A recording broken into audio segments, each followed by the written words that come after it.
What's up guys, Steven Dux here. So hopefully you guys enjoyed the last video. I'm going to make a monthly recaps for all the trades of this month. So stay tuned on that. Today I'm going to introduce a new strategy for you guys, and it's still in testing process. I'm going to introduce all of the concepts and what you need to know, the psychology behind it. So the first point I want to make is a lot of people are knowledgeable by reading books that history always tends to repeat itself. And today I'm going to show you some of the charts that doesn't really match the criteria, some of the charts that does. And it's going to involve different psychology behind it. And let's get into the chart first before I get to the next point. So in here, the first chart I want to introduce is SRNE, and this one had the news on Friday. They are producing vaccines for COVID-19 and still in testing process. Basically, the stock went insane based on how much volume is traded in average. Now let's look at in the histories and to try to give a decent analysis on the volume and how much range you can create by a single day. So first of all, when you are looking at stocks, you want to look at the entire histories and how the stock performed for the last 5 years to 10 years. Overall, by judging how much range you can create, it doesn't really spike that far and also doesn't really trade too much volume at once. Now, the normal range that can be created is around 20%, so 3 to 4, 4 to 5, and 5 to 6 or 5 to 7. The volume in average is trading around 5 million to 4 million per day. So what we know is average volume 4 to 5 million. Now maximum volume will be 50 to 60 million, which traded around 2019 in November. We know the maximum range and we know the maximum volume. Let's take a look at on Friday what happened. The stock traded over 500 million volume on that day. So when the stock is exceeding the maximum volume is trading throughout the entire history, that doesn't really prove history always repeat by itself. If the volume and range by itself exceeding the maximum range and volume for the last 5 years, you have to treat the stock completely different.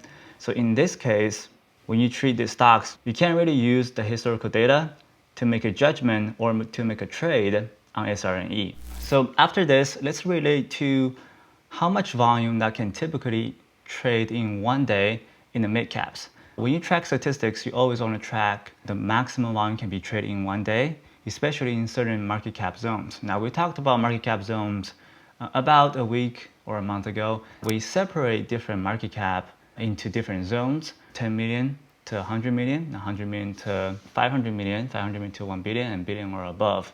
Now, different market cap zones will trade completely different volumes.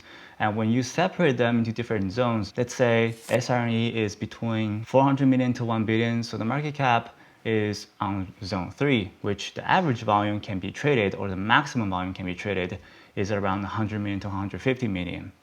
We have exceptions on SRNE, traded about over 500 million volume on that day. So what we know is for the future wise, this is the exceptional case. We know stock 99% of the time will not trade $500 million on one day, which we already have exceptional case. And on Monday, as soon as the market opened, the volume is definitely not going to trade 500 million on that day. Once we assume that based on the statistics, on Monday we'll definitely lose enough liquidity compared to Friday. And when the stock tends to lose volume, that means the stock is going to drop. For the future wise, especially on Monday or Tuesday, it's definitely going to do some type of pullbacks. And once you have that mindset, it will really help you to make a judgment on either try to go long or short on that day. These type of method only works on small caps, and any caps are under 1 billion is because when you separate them into different zones, what we know about small caps is 99% of the company intends to do offerings and warrants to make investors lose money. And overall, it's favored in short in long term. So let's introduce a new strategy into bigger caps, which is favored in billion-dollar caps.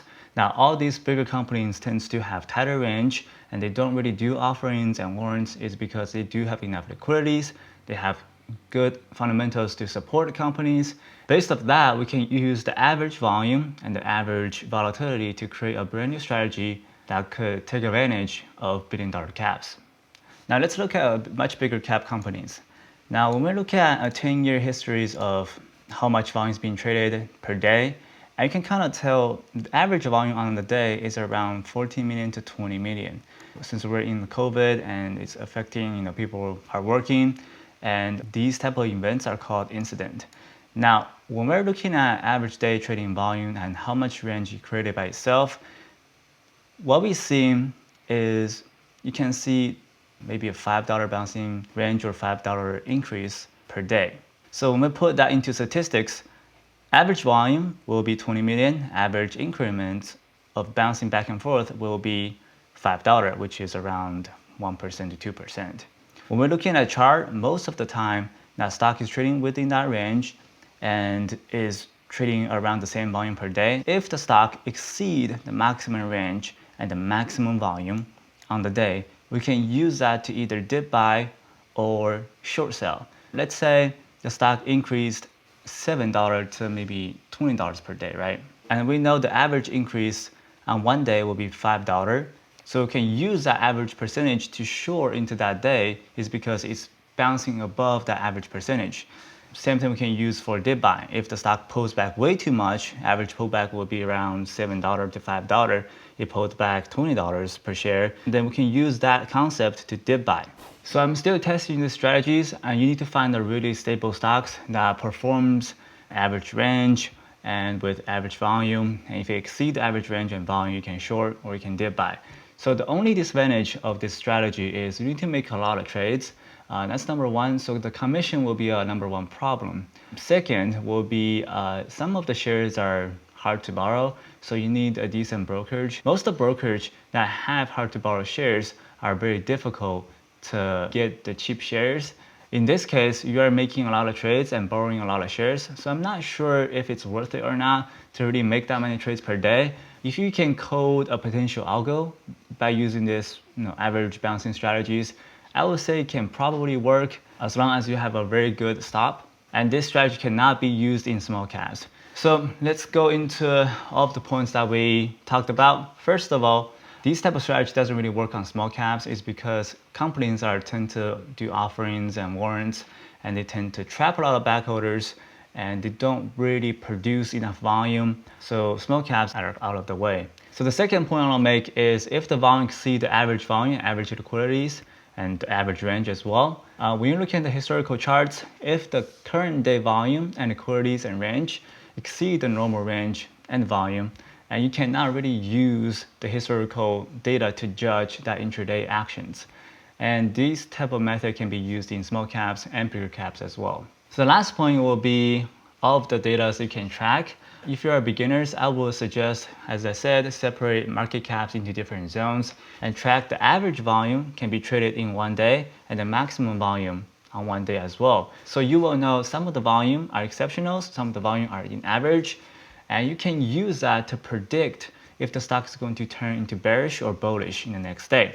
So SRE, as I said, 500 million volume in one day. And we know in this type of market cap zones, typical maximum volume will be 120 million to 150 million. And the next day, liquidity will definitely not exceed 500 million in one day. So losing liquidity will basically tell you SRE will turn into bearish in the next day or in the next few days. And that will be some of the method you can really use when you are trading in the morning. So that will be all the points I want to cover. Hopefully it's helpful. Let me know if you have any questions. The concept is relatively new. Alright, let me do this again. So that will be all the points I want to cover. The concept is relatively new. If you have any questions, please leave a comment below. And thank you very much for watching. I will see you guys in the next one.